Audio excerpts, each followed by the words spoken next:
Welcome people, what's up? We are going to speak on why I advocate most of our draw practice for the appendix position come from the hands up. And that goes for 3 o'clock as well, okay? Why should most of our draw practice come from that hands up position, all right? First things first, I've had multiple comments on multiple different videos where people are kind of misconstruing this and thinking that I'm talking about a surrender position, all right? Not about surrendering. It's not about the feigning compliance or surrender position or any of that kind of stuff. It is truly, that has nothing to do with it. Nothing. I don't advocate for you to do that. I don't think that's a very smart thing unless that is your absolute last resort. Probably not a good hand to play. So, first things first, I teach it because you can develop better, more fluid, more consistent, more efficient technique from the hands up position. Okay, so we're out. Yeah, I can get people thinking and those mental cues of that circular draw stroke. They're coming in, they're circular, they're coming in on the pistol, plucking the pistol up, grinding that grip, dropping the garment, grinding that grip on, and stopping. Not being abrupt, or shooting out like this. I want that nice circular draw stroke. Okay, so the first things first, the hands up position leads to a better draw stroke. It really does. All right, now my techniques and how I draw is not the only way out there, so don't think I'm saying that. I'm just saying certain things are easy to see. Certain people are fluid and slick, certain people are not, right? So this is huge. The number one reason I teach this is to get that fluid slickness. Number two reason is because it's the hardest way. You're out here, it's the hardest way to draw. I have to come in, I have to move my garment, I have to get that grip from my hands being out here in a transitional space, in a space that's out here, in space. I have to come in and get that pistol, right? I'm not sitting here chilling in a place where I know exactly 6 inches from my hands right here, where my hands are sitting down by my side, I can come in and grab my pistol. I know that exactly underneath my hands, there's my pistol. No, I want to be able to draw 100 miles an hour with my hands in like the weirdest positions. Okay? I want to be able to draw from 100 miles an hour where I'm writing something. Okay? I mean, that is why we do it. Because if you can do it really well from out here, you can damn sure do it. Damn sure do it from those two other positions. Hands down or hands, fig leaf or whatever. It is what it is. It truly. I don't have to argue it that much. It is what it is. So, number 3, where do we spend most of our time throughout life? Where do we spend most of our time? Do we spend most of our time walking around like this? I mean, throughout our daily lives, how much time are you actually spending with your hands just down at your side? Hopefully, if you're not the laziest person ever, you're not standing there with your hands in your pocket at work all day, or you're not, you're not. You're usually phone, reading something, writing something, looking at something, fiddling with something, messing around, whatever it is, it's usually out here.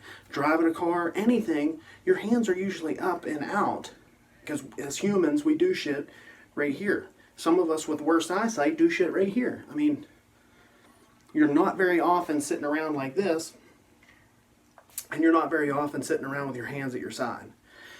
Okay, the chance of you being like in line at a store and you just be standing there literally with your hands in your pocket and something popping off, okay, great. We should practice those ways. It's just not the most of our practice, not the whole of our practice. Okay, yeah, you could be in like a security role or something to be standing against a wall somewhere with the fig leaf type of position and then go and do your work and have to do that. Of course, there's anecdotal evidence to support anything. Okay, anecdotal evidence says I should do this and draw. Well, guess what? If I have that slick draw stroke where I can come in on that gun and get it out in any way, shape, or form, because I've been practicing from hands out, I could do it from out here. I could do it from my hands in my back pockets, and just as fast. Just as fast. You don't really own a 1 second draw unless you can draw under a second over and over and over and over again from any position. I could be holding a soccer ball, draw, bang. Okay? Holding my phone, draw, bang. You have to own that 1 second draw from any position. Walking, running, moving, anything. It doesn't matter. You got to put the bar up. You got to do more dynamic dry practice where you're actually moving and grooving like you're going to actually be doing in real life if something comes online. You're probably not going to just simply stand there. There's some shit popping off. And I go and get my, usually, I mean, you're probably going to be like, what the hell? And at least take a step or so. Okay, and maybe you don't have to, maybe you don't need to, but it's good to practice that stuff. It's good to, okay? So our hands are out here a lot. When do predators usually attack people? When they're preoccupied, okay? Either preoccupied by just simply not paying attention to their surroundings whatsoever, or they're preoccupied by a task. They're preoccupied by something they're doing. They're usually doing something with their feelers. Okay, that's a whole nother reason for it. Okay, transitional spaces are usually where, you know, from going from the car to the parking garage, or from the ATM to the car, or from the store to the car, or from the car to the house. That's where a lot of bad shit happens. You're usually not just walking along like this. You're at the ATM, you're coming out, you're putting your shit away, and you're going. Or you're getting your car keys out, you're looking in your purse, you're doing your thing. You're usually doing shit. Really. Think about your daily life and how often are you just simply standing with your hands down, or your hands especially clasped over your gun and over your shirt. For people to teach that, like, and put that out there for the masses and tons of people to see. I've been seeing it. I see people. I get training. I'm training these people with these scars. And I'm seeing it. And they're like, yeah, I mean, I was doing it this technique or this way, and this is what I kept seeing a lot of people doing, so that's what I've been practicing. And now I only own half of a draw. You know, yeah, I got a 1.2 second draw from the fig position, but it takes me 1.6, and I only get every 6 out of 10 because I'm really inconsistent of moving that garment and snatching that gun from any other position but the easiest position on planet Earth to do it from. I mean, you may as well just go like this and have a hold of your gun and hide your hand, you know? What's the difference? So I just hate it. I hate that it gets pushed out there. And people won't just say, all right, look, we have to reevaluate our techniques and give you something better. All right? A little bit of humility goes a long way. So, preoccupied targets, all good. The last reason that we'll talk about is just simple fight etiquette. All right?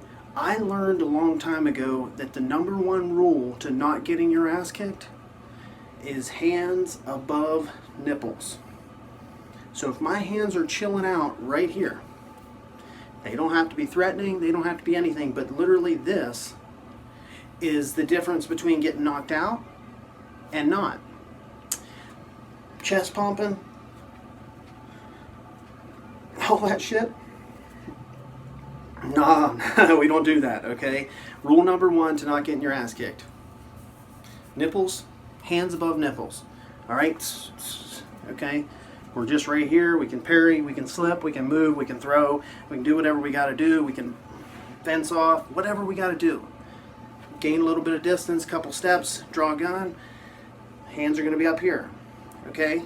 Now, the chances of you being involved in a fight that's a fist fight or fisticuffs sort of situation, or just something going on that you would need to protect yourself but not shoot someone or even pull a gun on someone, is greater than having to pull a gun or shoot someone. And you know, for a person like me, I live in Maryland. If I draw and shoot someone, I better have a video camera with audio showing that that person absolutely needed shot. Like someone like coming at me with a butcher knife. There's no other way, or I'm going to prison. And I don't have the money to fight these tyrannical pieces of shit that run this state. Look at what's going on right now. Every state in the union just about is freaking throwing anti-gun assault weapons bans. Maryland just came out with another one. It's called HB 1261 or something. But yeah, terrible shit, and it's crazy. It is it's even crazier and dumber and more ridiculous than the last 17 things they've been pushing out in other states, and they're just throwing in wording and wild shit. It just don't even make sense. But yeah, there's like 17 reasons why we practice the hands up, why we would practice it like this. It is very important. Fluidity of motion, okay? Efficiency is a big deal, but fluidity, I argue, is just as important, because I can be a tiny bit inefficient and flare my elbow out or pick my shoulder up a tiny bit or something, and as long as it's not huge inefficiencies or big motions, I can still do them as long as I'm fluid, all right? As long as I can come out and be nice with it, be slick, okay? And the biggest thing is my ability to be able to do anything with my hands and come get that pistol and present it right where I want it, all day, every day, okay, from any hand position. All right, that is the biggest thing. It's not about surrendering, it's not about any of that, it's just about that slick, being able to come get that pistol from anywhere. If I gotta touch somebody up, push, whatever, make some room, fence off somebody, slip, move, come out, one-handed, anything. So there's a million different things. I need to do a one-handed draw technique video about how I do it from the left hand, and we'll talk about some injured limb stuff that doesn't really get talked about. You know, I've made it through some pretty horrific injuries in a fight before, and come out the other side of it doing pretty well, considering. And a lot of people don't really talk about how much you're willing to take, because a lot of people are like, oh, your arm's injured now. But how injured is it? Because if my hand is injured and it's totally useless, if I'm in a fight for my life, I'm still using every bit of this arm that I still have left. Okay? I mean, you see it all the time. People do things. Chances are, even if your hand does get injured, you're still going to try to draw your gun or shoot your gun with that hand until you literally drop the gun because it won't work or whatever. So there's a million different things I'd like to get into on injured shooter stuff, and just drawing from appendix, drawing from strong side with the left hand, with the right hand, how to transition that gun around, different techniques to do that. Some that I like, some that I don't. But yeah, I think that's it. I've got a couple things written here. Yeah. All right. Peace.